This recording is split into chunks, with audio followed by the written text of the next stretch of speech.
جیاواز لەوەی کە تۆ شعرە نووسی ئەمڕۆ لە هەوڵێکی شانۆیت بینین چاوەڕێەوەی کابینەر بێتە ژوورە و نمایشێکی شانۆی ببینی نێوان لەگەڵ شانۆ چۆنە؟ والله شانو زمانی ملەتە شانو شتێکی گەورەیە یعنی ئەو ملەتەی شانۆی نەبێ ممکنە ئەتوانین بڵێن بێ زمانە ڕۆلێکی زۆر گەورە هەیە لە ئەدەبیات و لە ژیانی ملەتاندا بەس ڕۆژی شانووی جیهانی پێش چەند ڕۆژێک بوو بەڕاستی نەمزانی شتێک لێرە هەیە ئەمڕوو بەس کە هاتین شتمان بینی کە خەڵکێک خۆم بە جێگای خۆشحالیە هەولێر ینی پێشوازی لە کارە نەبکرد جێگای خۆشحالیە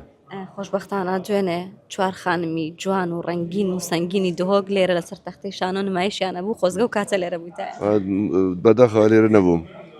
باشە مامۆستا وەکە زایی دوێنێ هاتم بەس ڕۆژی ڕۆژنامەگەری کوردی بوو هەر لەوێ لە شێراتۆن بەشدار بووم و چالاکێکی گەورە بوو 127 ساڵەی بیرهاتنی ڕۆژنامەگەری کوردی بەلێ زۆر باشە وەکە زین شارت بۆ زۆرێک لە هونەرمەندان نووسیوە تێکستی شانۆیت نەنووسیوە؟ نا تێکستی شانۆی نەنووسیمە بەس ینی نیەتم هەست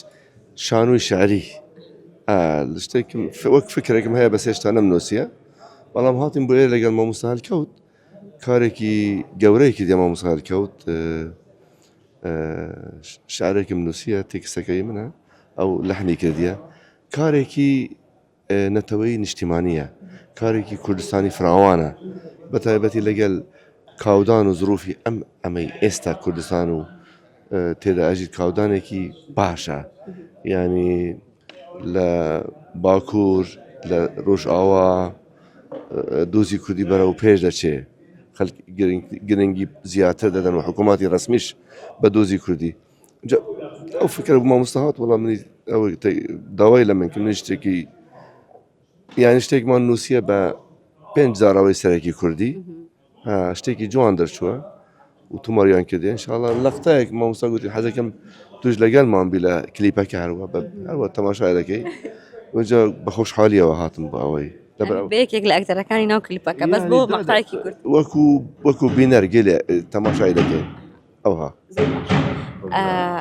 شعرت بۆ چەند هونەرمەندی دیار نووسی و گۆرانەکان کرابن بە گۆران زۆرن نازانم ینی ناتوانم دەژمێرم زۆرن والله ئەوەی بڵین ئێرە و سلێمانی و ئەوەی بەزاراوی بێژن سۆرانی قسە دەکەن وەکو ئەیوب عەلی زەکەریا هانی جەمشید کوردیان گەنجەکانی ئێرە میرە لوکە چوپی فەتاح و زۆری تر و هەندێک بەڕێگای مامۆستا زۆر بە زۆریان ناسی و هەندێک مباشر تەماسم لەگەڵیان هەیە ئەوانەی تو دەناسی بەوەی لە کوردستانی باکوور ڕۆژئاوا و خەڵکی ئێمە لە بادینان و کوردەکانی سوڤێتیش بۆ هەمویان نووسیومە